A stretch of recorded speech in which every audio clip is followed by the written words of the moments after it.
welcome to day 10 of this piece, The Wolves, for our January challenge. This is the final day on this piece, and if you've got to this point, well done. You should be really proud of yourself for pushing yourself on this slightly different style of music. It is, I hope you're finding anyway, that it is really fun. Really fun to play, dramatic for people to listen to. Will make people sit up and go, oh, that's the harp, but it's doing that. Lovely. Really nice. Today is almost all about glissandos. Really nice, or glissandi. With triple F, with loud, as you feel confident to do, and as your fingers can bear.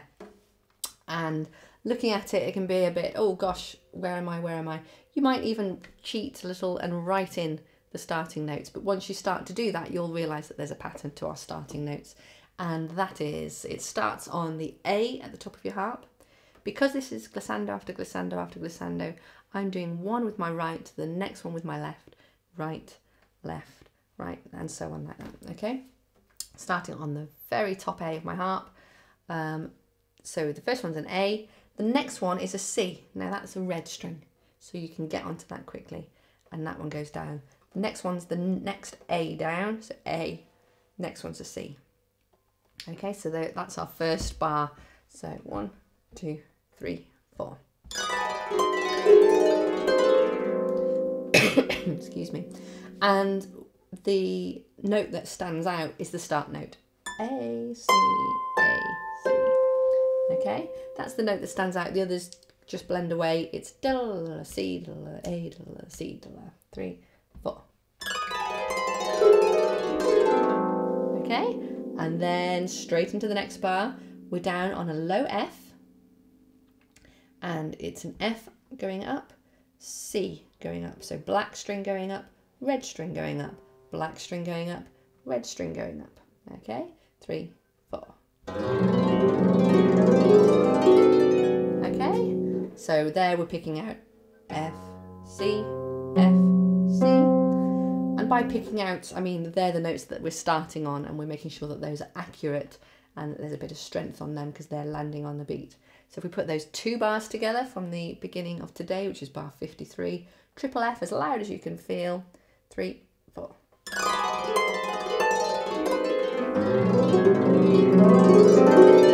Okay, can be louder still, but I'm aware that I'm trying to talk over it a bit as well. Then the next 2 bars, identical. So we're back up to the top A, C, going down, F coming up, C, F, C. That's just me playing the first notes of the glissandi. You are doing glissandos up there, okay? So that's only actually 4 bars, but because we've got so many notes written in, it looks longer than that, but it's just actually 4 bars. So we're triple F, we're super quick, they're glissandos, we're strong on our starting notes to really pull that through. And on the last run up, we're going to howl into the back at the end of it. And then we've got final chord, which we play twice, and that's the end of the piece. So if I just put those 4 bars together into the howl, and then we'll talk about that last chord. So starting from the A at the top, my left hand is near this C. It mustn't be on it yet, because otherwise that's going to be, we're going to trip over that note if we actually got that placed. So we can't place that C yet, but my hand can be up here ready. So 3, 4.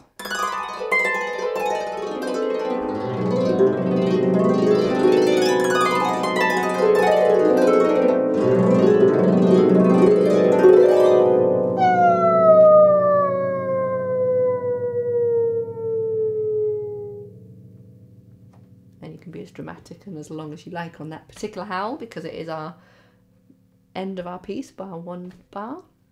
So let that be really dramatic and as loud as you dare and as loud as you feel. Okay, these howls will come across as well as you do them and as confident as you do them. If you do them confidently, they will come across really well and they will really mean something to the piece. If you do them with any sort of tentative, oh my goodness, I can't believe I'm howling into the back of my instrument, then they will come across as a little bit naff.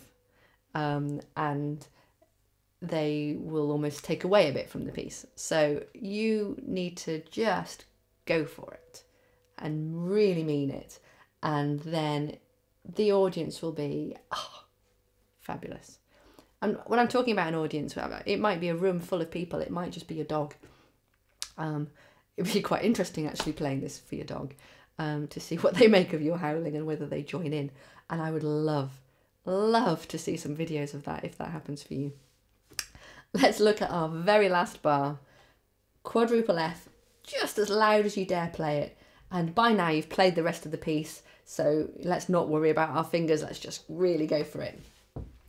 Maybe when you're practicing it over and over again, you might be a little bit more gentle. So it looks like a big mash of notes. Again, all of these notes are happening at the same point. They look like they're slightly spread out. That's just because they're notes that are on strings next to each other. And if they were to write them directly above each other, it would just be a black block and wouldn't make sense. So they space them out. One goes this way, one goes that way, this way and that way, just to make it visual that you can see, yes, I really am meant to be playing that note and that note and that note. So the pattern here is actually 8 notes.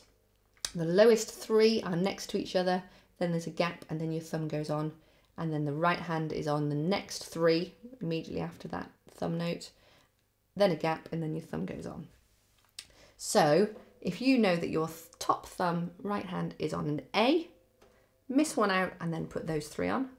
Left hand is top note is on a C, miss out a string and then put those 3 on.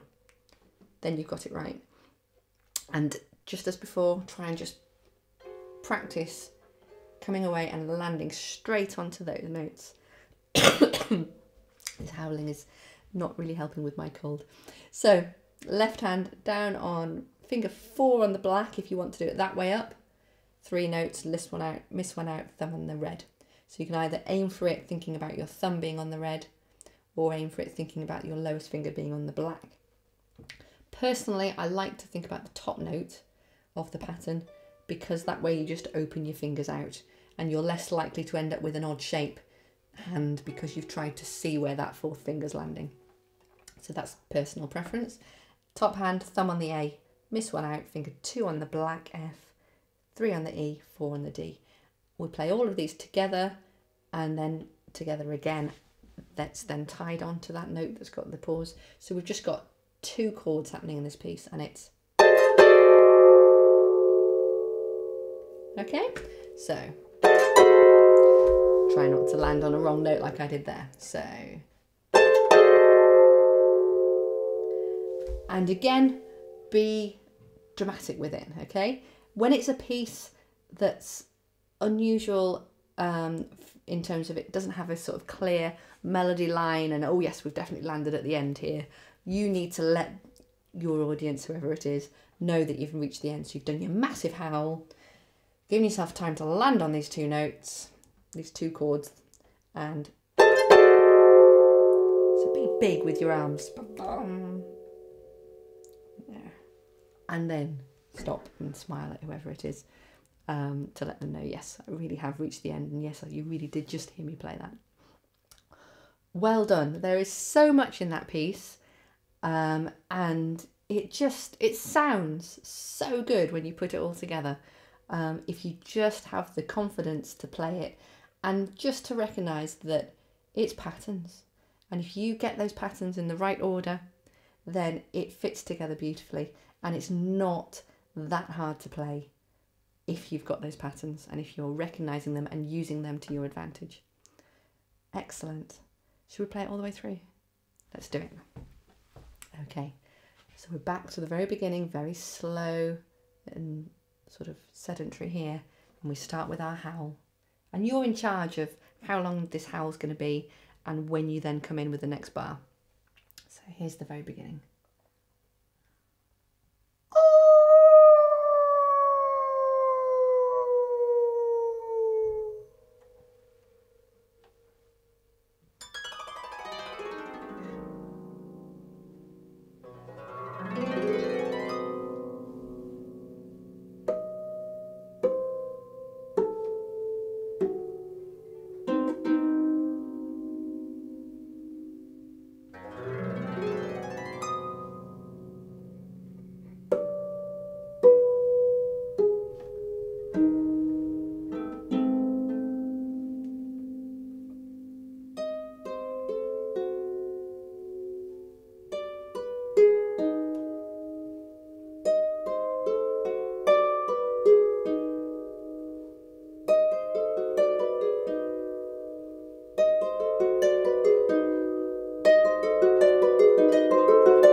start that again.